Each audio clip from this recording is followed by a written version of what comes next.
The Fast Show, brought to you by Cheesy Peas. Me, here with you, doing an interview in a darkened room. You had to be serious about being funny. Our own show, and I still cry with laughter. If I get run over tomorrow, I was in that. That'd do me, really.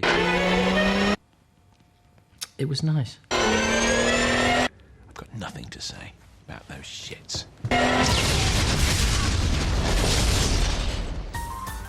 By the 1990s, the television sketch show seemed on its last legs.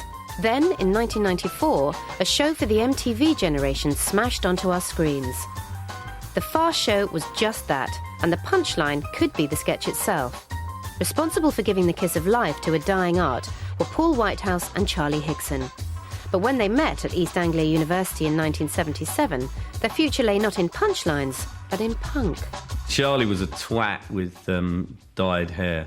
Paul was very different to me, and he always has been very different to me. He's very loud and extrovert and funny. He's constantly trying to make people laugh. He had some boots, which he called après ski boots. I don't even know what skiing was. Never mind après ski. Jesus.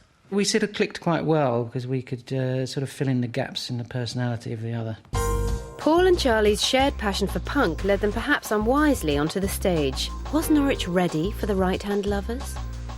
Being student punks, who were obviously the worst of anything, really, the worst type of human creature, the student punk. The right-hand lovers fell apart when at least 50% of the band were removed from the university for not doing any work. No structure, you see, but Charlie gave my life structure down the line. For Paul Whitehouse, the next steps on the yellow brick road to showbiz success were to take him from Norwich to the environmental department of Hackney Council. Not quite the dead-end job it might have appeared. I got a lot of ideas for characters at Hackney Council, and I suppose it kind of set the ball rolling. While Paul was turning his workmates into comedy characters, Charlie graduated, changed his name to Switch, and gave his old one to a pop group, the Higsons. This is the city life, and the world is wide. Fight, set a bright, don't let anyone know your side. In comedy, there's a lot of unfulfilled people who would have liked to have been in a pop group. And there's a few people who were in a pop group. Ricky Gervais, obviously, famously, was in a pop group. And like me, realised that actually he'd be a lot better off in comedy. After touring and recording 3 albums, the Higsons disbanded in 1986 when their founder opted for the security of becoming a painter and decorator. Charlie's fellow former punk Paul was now a plasterer, and one of their neighbours living on the council estate was a very chummy Harry Enfield. No Asbos there. It's just everyone's given a glittering career in comedy. We'd all go down the pub together, and Paul is the archetypal funny mate down the pub, doing funny voices and routines to make people laugh, which Harry would sit there noting down in his notebook and stealing for his act. Now making his way as an alternative comedian, Harry used the opportunity to develop one of Paul's characters from the pub for Saturday Live. Hello, everybody, peoples. Welcome. My name is Stavros, and this is my kebab shop, in case you don't know, because you're bloody thick or something. In return, Harry asked Paul to work on the show.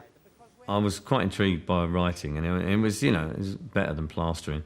So, well, actually, I suppose, I don't know, it depends if you've got a leaky roof or not, Which would you prefer, someone to come round and write a humorous character or someone to replaster it? Like Jehovah's Witnesses, comedy writers usually come in pairs, and Paul asked Charlie to help him come up with material for Harry. Charlie had been dabbling with writing already, and more importantly, had a word processor. Paul and I, we found that we did write very well together. He would wander around the room spouting stuff off and acting stuff out, and I'd sit at the computer and kind of organise it and make it into a coherent routine. Anyway, he listened to Mrs. Thatch, the ironing ladies. During that series, whilst we were writing for Stavros, we thought this TV writing's quite fun, so we started developing another character, which was going to be this working-class labourer. Harry always used to talk about the importance of kids being able to impersonate a character the next day in the playground. I think Loads of Money was the first character that we did that had a recognisable catchphrase, and he wasn't a lot more than that.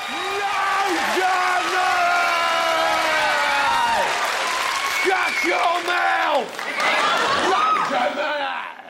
Almost overnight, Paul and myself were treated as kind of established comedy writers. You know, we thought, great, and I can hang up my trowel, you know, and concentrate on writing.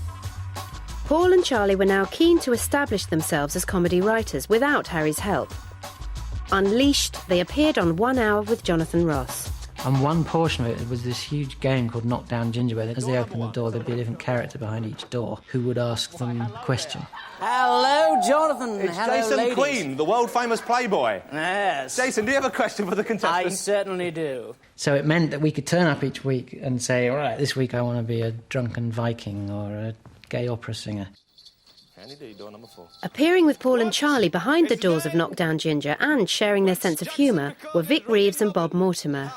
Close, don't let me go. It's David Essex, the intake. Is there anyone... Charlie and I were big fans of Vic and Bob. They made us laugh and still do. So yeah, that didn't seem like work at all. That was just, you know, we were proper fans. One of the characters Paul did on that was Mike Smash, DJ. Radio Fab's most flip-flap, flobber-dabba-dobbulous DJ.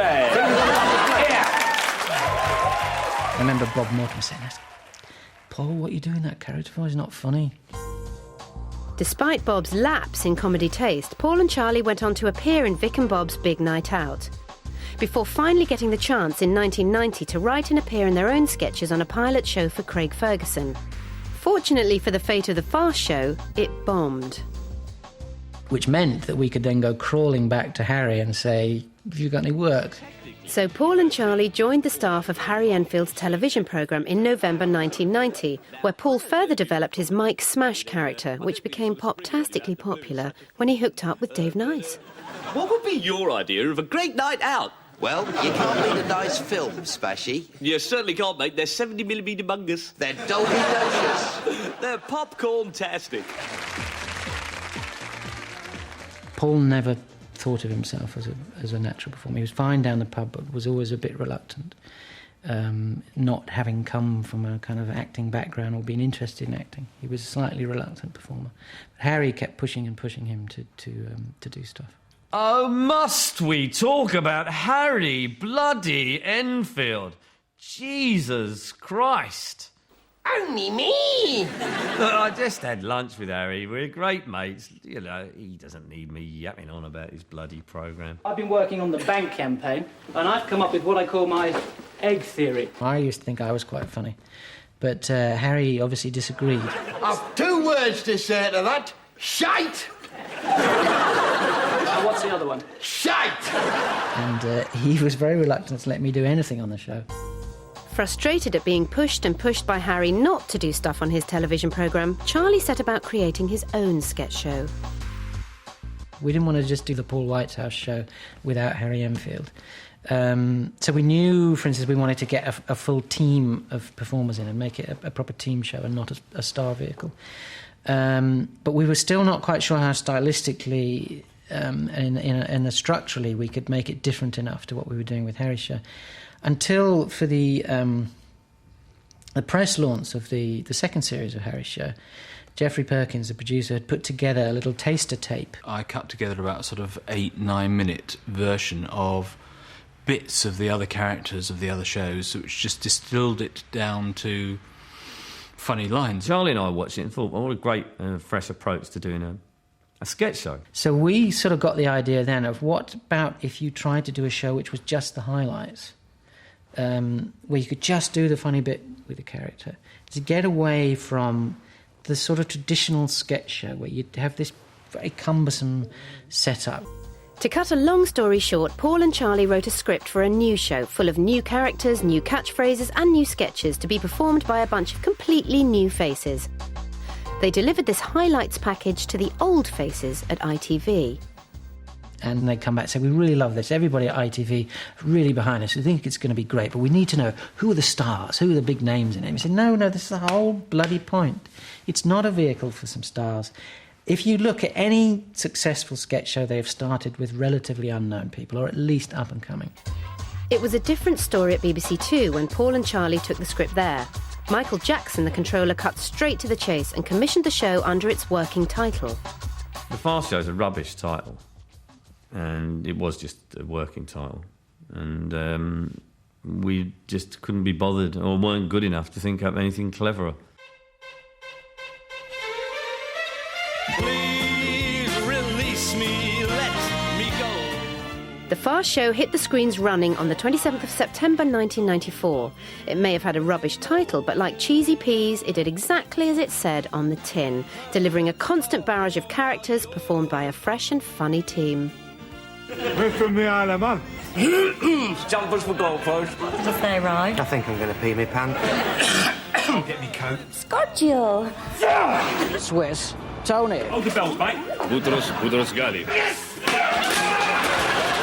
Let me go. Over the years of working with Harry, working with Vic and Bob, we'd met a lot of funny people that we thought if we ever did our own show, we'd like to work with.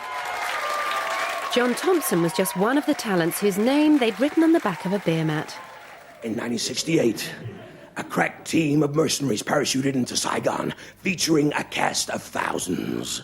We'd seen John live. He was a very funny stand-up comedian at the time, John. Featuring Roger Moore. Act? What do you mean, act? Have you never heard of a stunt double? I did stand up to get my equity card because I didn't want to do some sad clowning act. John met Steve Coogan at Manchester Polytechnic in the late 80s and worked with him on Spitting Image, doing voices such as Gaza. Together they won the Perrier at the Edinburgh Festival before John starred as Fat Bob in Paul Cast's Video Diaries. Then came immortality as John became Louis Balfour in the Fast Show's Jazz Club. Hello, and welcome to Jazz Club, bringing you the best on the international jazz scene. The idea I had for the look was Commander Straker from UFO, Ed Bishop. And I saw this wig. It didn't fit. It's too small for me. If you watch, it would creep back. Nice. Great. Really great. So eventually I look like Henry V on some of them. Crazy. In 1991, Paul Whitehouse appeared as a Welsh woman on the comedy show Paramount City. Besides John, he'd also spotted comedienne Caroline Aherne performing her character, Sister Mary Immaculate. Looking around, a lot of boys in here tonight are the kind that might think it's clever to put their tongue into a girl's mouth. If he wants to lick something, let him buy a lollipop. She had a prayer book with a gaffer tape cross on it, like that, and it was supposed to be like a little Bible. It was all his gags. A lot of people say to me, Sister Mary, have you ever kissed the Pope's ring? And she was brilliant and very funny, very sweet. There's a lot of funny women around, but not particularly in the area of doing a lot of good varied characters, being able to do daft stuff as well. So we snapped her up. And Caroline revealed a comic genius of her own by writing characters for the Fast Show such as Roy and Reenie. It's really observant, Roy, you know. He sees everything visually. This is so indicative of Caroline's off-the-wall sense of humour. But some of them are gay, which is fine. What did I say, Roy? They're all puffs and glazes. You lying bastard, Roy. I hope you crash. I hope you crash, right? You, just me and a plane. Nobody else. Me, just individually. I individually crash. Hello there. My name is Tommy Cockles, and I was born and raised in the musicals. And Simon Day was another newcomer making regular appearances on Paramount City as Tommy Cockles, a bitter survivor from the age of variety. And after the show, Lord Mountbatten, or Monty as I called him, he called me to his office, and he was a very, very well-dressed man, very tall. He had lovely small hands like a young girl. And he said to me, he said, Tommy, you're shit. Paul and Charlie thought this character would be a good point of reference for Arthur Atkinson, the music hall legend they'd invented. They sort of came to me and said, now, we've got this character, we've not ripped it off from you, and it's similar, but it's not the same. And it wasn't, it was entirely different. And we thought it would work really well if we just added it into a list of people that Tommy didn't like. Right, I've been asked along here by the people at the BBC to talk about Arthur Atkinson again. I don't know why, he was never that good. But they gave me lunch, so I felt duty bound. Anyway, here he is, Arthur Atkinson. Right, well, here's one for you then. This'll give you a bit of a treat. Look at this. Yes, I've got another one on the other side. Hey? The cast was now comedian-heavy, so a thespian was needed in the team. In the early 90s, Paul and Charlie had written a couple of sitcom pilots which had never managed to take off. But they did mention their sketch show idea to one of the actors they'd cast in their pilot, Dead at 30. Mark Williams thought it was, to coin a phrase, brilliant. It seemed to me, and clearly to Paul and Charlie, that comedy was lagging far behind the visual literacy of the people who were watching it, you know, and so the so-called MTV generation, whatever that meant. But I mean, you know, even soap operas were becoming increasingly visually interesting, and comedy wasn't. After graduating from Oxford, Mark appeared in the movies Privileged alongside Hugh Grant and High Season before diving into TV comedy on The Smell of Reeves and Mortimer, where Mark starred alongside Paul as Don Powell from Slade. But it was the Fast Show's Suit You characters that presented him with a real acting challenge. A gentleman shouldn't be walking about in weather like this, should he, sir? It's not good for the health, is it, sir? No. Brings them out, doesn't it, sir? The hot weather. What? The ladies, sir. Brings them out, doesn't it, sir? Oh, where do they come from, sir? With their skimpy tops and their skimpy bottoms and their bare midriffs, sir. Oh, it's Quim City out there. I could mirror Paul quickly and more effectively than somebody else trying to do what he was doing, because I could, part of the actory thing, I just picked up on what he did, so it was just like, you know, hello, sir, hello, sir. It's just add, you know, just that extra or less, whatever. On a hot summer's day like today, sir, don't you sometimes feel like falling to your knees and shouting, "Thank God for women's liberation"? Paul and Charlie needed to apply their own schmoozing techniques to find an actress for the Fast Show team. They remembered someone from a sitcom pilot called The Honeymoon Is Over. We had auditioned Minnie Driver to be in this pilot, and she was very funny, and she did lots of different funny voices. She did a very funny Geordie accent and stuff. She wasn't right for the part in the show. We didn't cast her, but we always had her in mind. So when we were putting the team together for the Fast Show, we got in touch with her and said, look, do you want to be in this new sketch show team?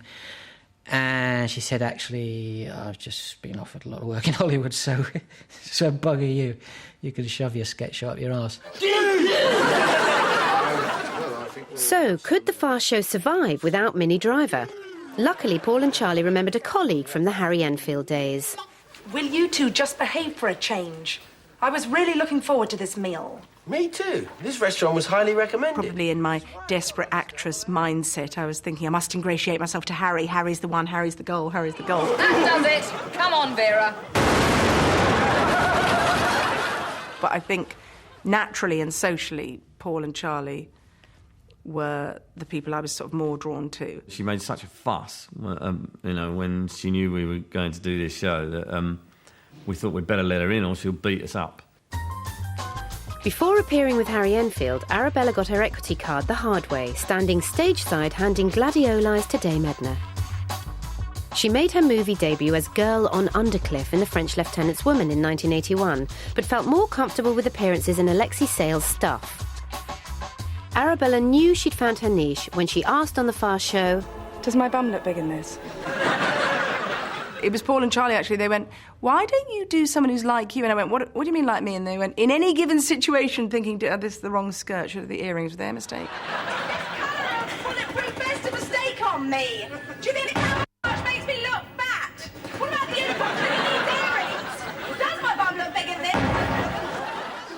this? Not here. Paul and Charlie encouraged the whole team to exploit their individual talents to develop characters. Good morning, Andy. Get a grip, woman. Morning, Andy. I'm flattered it would never work. Morning, Andy. You completely sex mad. For example, Simon Day's first sketch made use of his lack of acting experience.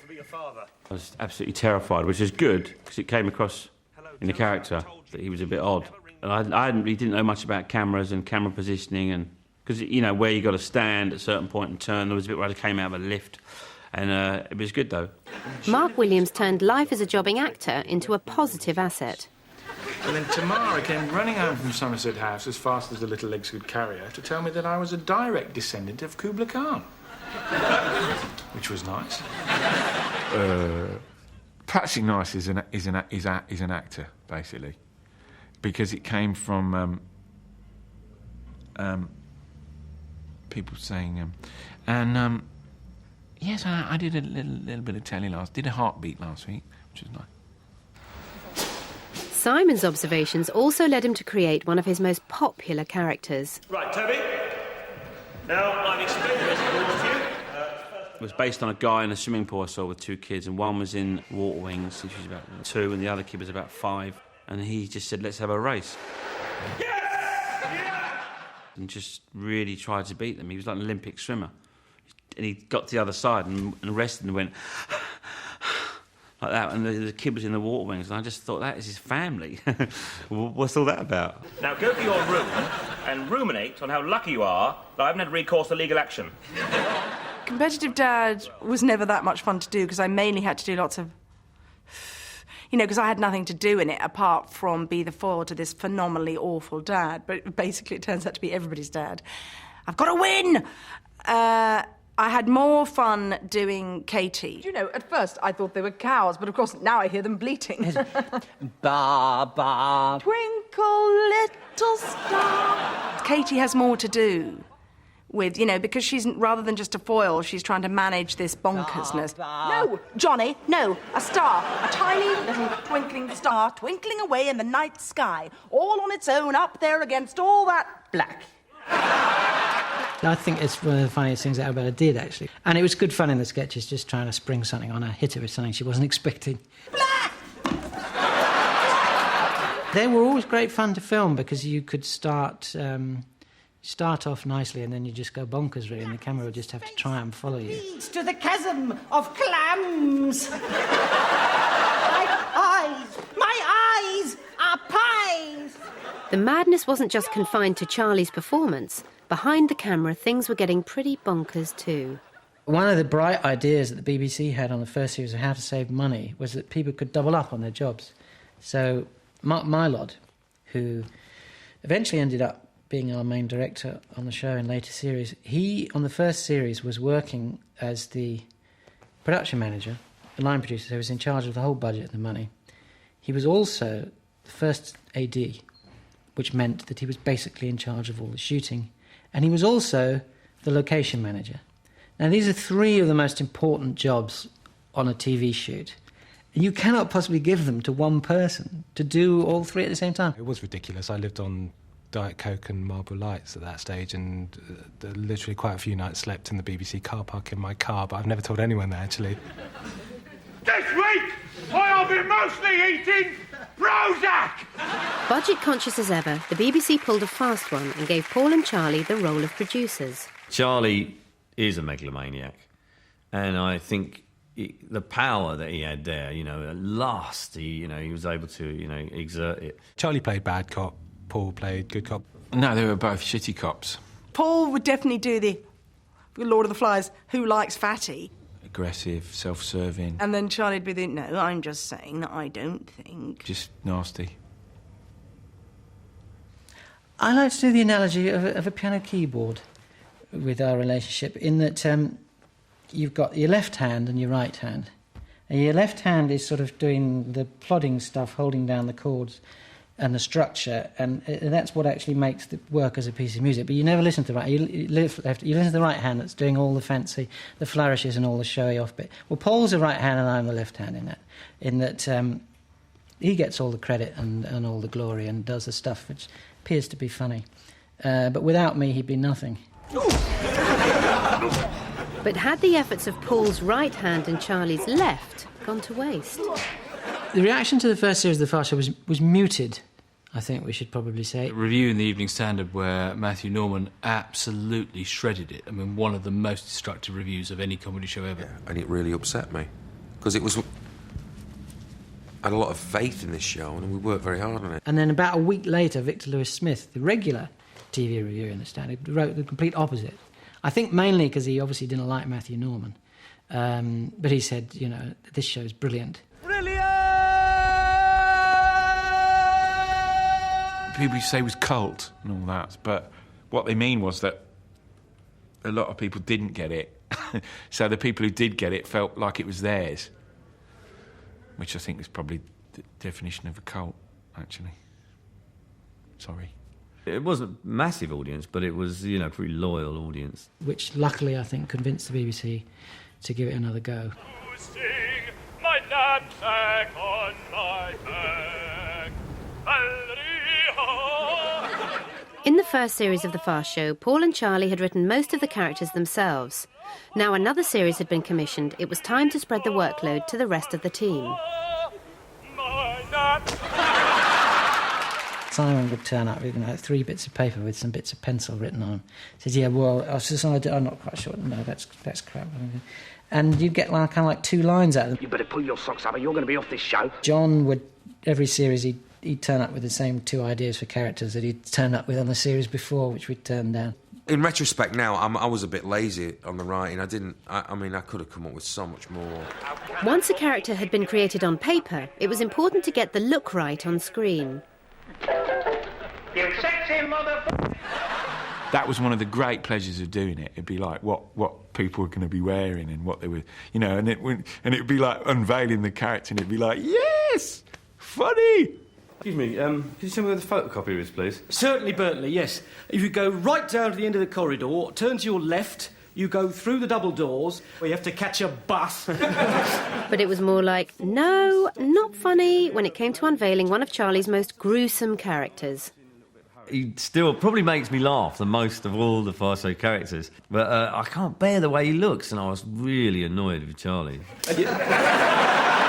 Charlie will give people a hard time about, you know, costume and makeup. And my God, you know, why has he fucking done that? Well, when he turned up with his fucking big ginger wig and his comedy shirt, I was furious. I mean, how many layers does he need to let the audience know it's funny? I just thought it was hysterical. It's one of my favourite characters, especially the one when he's at home with Doreen and he's doing the flight simulator. Well, we are taxiing onto the runway now. Sorry about the slight delay, but the airport is rather busy today now. As you can see, the captain has... Someone told me it was a real thing. He had a friend who was a projectionist, total nerd, and he would book a day off every year from work so that he could fly in real time on his aeroplane simulator. On his computer. He would fly to New York and back. And as such, when I'm the pilot, I shall not be able to do any of my trademark jokes, I'm afraid. Although, when I'm the steward, things will be different. Oh, would you like to try me nuts? Oh, shut that door, I shall be sucked off. And he would serve drinks and do all the pilots chat and everything. And I just thought this was such a great idea for Colin Hunt. I found, actually, that he was one of the characters you could put a bit more in, a bit more pathos and a bit more reality, showing that, actually, this is a very lonely and socially inept person who's trying to compensate with his humour. And that, you know, he's a pretty desperate character.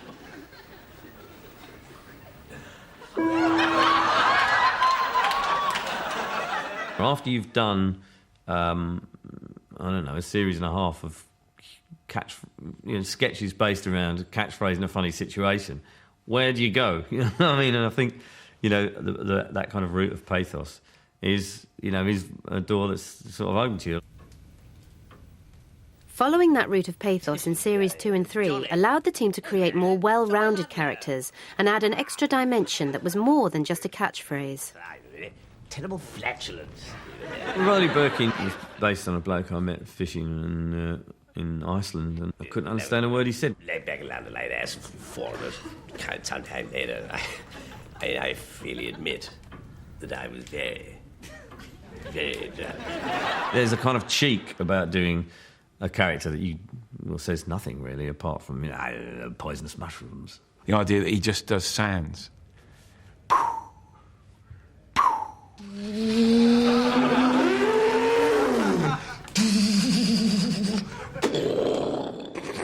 You know, and all that, which was great. Through the fact that you only get the odd word is you could actually tell quite interesting stories. And he did the old pathos one with that, didn't he, with the beautiful guys? And as Billy said, I was in absolute floods of tears. And it was really very cold. And she was... I held her in my arms.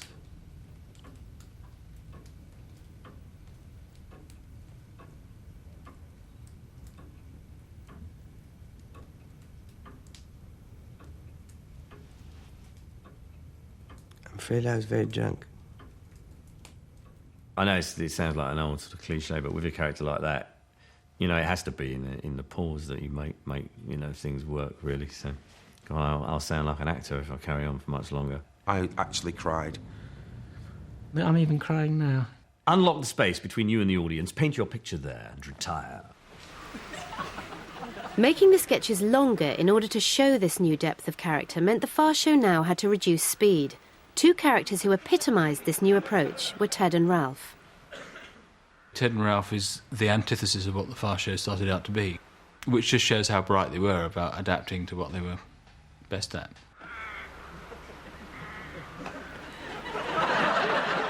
I think Ted and Ralph were special because they were written by much more talented people than Charlie and me or any of the other members of the cast. That is, you know, Arthur Matthews and Graham Linehan. The thing that surprised me more than anything was the first appearance of Charlie as Ralph, and realising that not just was Charlie actually, ooh, he's not bad at it, he was sensationally good. Something slightly embarrassing has happened. Yes, I'm sorry. I know you must find this very startling, but I would try to explain, but I'm not sure that you would believe me. I mean, you know, the classic middle-aged bloke who's hopeless when a plumber comes round or a builder, and I'm too kind of keen and nice and desperate to be liked by this person who I'm thinking, they just think I'm this awful middle-class wanker. Due to his higher social status, Ralph was excluded from drinking with Ted and his mates, except once. I nominate Mr. Mayhew. Sorry? No, forfeit. You have to say tomato. I beg your pardon? You've got to put a vegetable in front of each word in the right order. This is what Ralph, his whole life, has been wanting to be accepted by Ted's mates and join in a game down the pub with them. Believe you me, I would like nothing more than to join you in your game, but not tonight, please. Go on, sir, go on. It'll be a bit fun, sir. Is Ted really... Tomato, here's aubergine, your potato drinks. It's all right, we've got a new nominee. Hey! It was probably one of the worst scenes to film that we ever did, because we were all in it, and the drinking game itself was quite complicated, remembering how it worked. We were just shouting at each other because people were forgetting. I remember it was really hard work. Go on, it's just a little bit of fun. Tomato, Ted, aubergine, your, potato, wife's, turnip, dead. Sorry, I mean, tomato, sorry.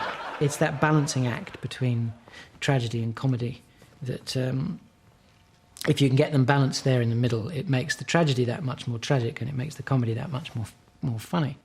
Aren't goodbyes brilliant? They're fantastic, aren't they? So, well, you know, bye, ta-ta. Getting this comedy-tragedy balance right, with memorable catchphrases thrown in, earned The Fast Show 2 BAFTAs and audiences of over 6 million. But by the end of Series 3, the team were getting itchy feet. Everybody was wanting to go off and do their own stuff, and they were no longer prepared for me and Paul to tell them what to do, which quite rightly. One of the first members of the team to go solo with her own material was Caroline Aherne. After a spell as everybody's favourite chat show hostess, Mrs. Merton, she went on to create and star in The Royal Family with Mark Mylod as director on the first series. The rest of the team went on to make the last 3 Fast Show episodes ever, which went out in true Morecambe and Wise style, featuring a Hollywood star. Do you like being measured up, sir? Oh, go on, Kenny. Sir. Shoot you, sir. Get him, Kenny, sir. That's it, sir. That's it, sir. Oh, come on, sir. Join us, sir. Come over, sir. Come on, sir. While starring in The Fast Show, Mark Williams built up his film career, making his presence felt in Shakespeare in Love, which also featured Simon Day, as well as appearing as Mr. Weasley in the Harry Potter movies. Back on the small screen, John Thompson was expanding his repertoire. He became a household name as Pete Gifford in the comedy drama Cold Feet.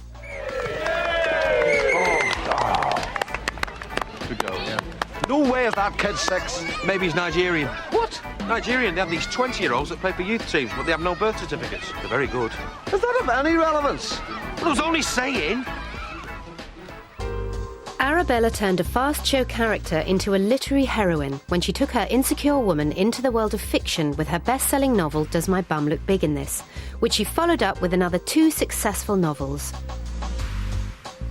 Simon Day took his sports anchor character Clive to Sky alongside Paul and Mark in the Ron Manager spin-off Jumpers for Goalposts, and Simon remained desk-bound, working with Charlie again in Swiss Tony's BBC Three series. You will never guess who is in our toilet. Derek Asquith. Derek Asquith, yes. Can you believe it? And I've had the most incredible thought. I'm going to ask him to direct our advert. You can't let that puffed-up old prawn direct an advert. He's a BAFTA nominee. I know, I have his compendium of achievements. He made the greatest British art films of the 60s and 70s. Bollocks. Oh, just wank fodder. Besides taking Swiss Tony beyond the Fast Show, Charlie Higson developed his skills behind the camera with Reeves and Mortimer when he wrote, appeared in and directed the revival of Randall and Hopkirk Deceased. Alongside his glittering television career, last year Charlie got the chance to develop another character for a series of novels. They're set in the early 1930s with James Bond as about a 13-year-old. And it was great to sort of go back to the basics of what Ian Fleming started when he was writing the James Bond books, which is just tough action thrillers. Paul's experience at showing the more poignant side of characters in the Fast Show proved beneficial when it came to his performance as a whole host of dysfunctional people seeking advice from Chris Langham. Because the Fast Show wasn't just a conventional sort of comedy, and it did have those elements, it certainly, it helps me to kind of understand those and use them when we came to do help. Yeah. I think there's some kind of demonstration today because the traffic on the A406 at Brent Cross was absolutely diabolical. You know, I actually rang Nicky Campbell on 5 Live to let them know. And you know, they were quite rude. They said, this is a debate about obesity. I said, fair enough, the traffic's dreadful, I'm going to pull over and have a donut. Making the Fast Show was a little bit like driving on a long drive with your kids in the back of the car. Constantly fighting and squabbling and jostling for position and having a go at you, and you are just having to try and concentrate on keeping on the road and not turning around and hitting them. I'd like to retire, but I can't. Go and get an allotment. Yeah, I used to be in the Fast Show. No, I'll just do this now. You ain't seen me. Right. Well, I don't really do proud, but chuffed. Yeah, quietly. Can any of you actually hear me? I'm really, really fond of all the guys, but it was fucking misery at times. But I'm going to cry now. But no, we had a fantastic time.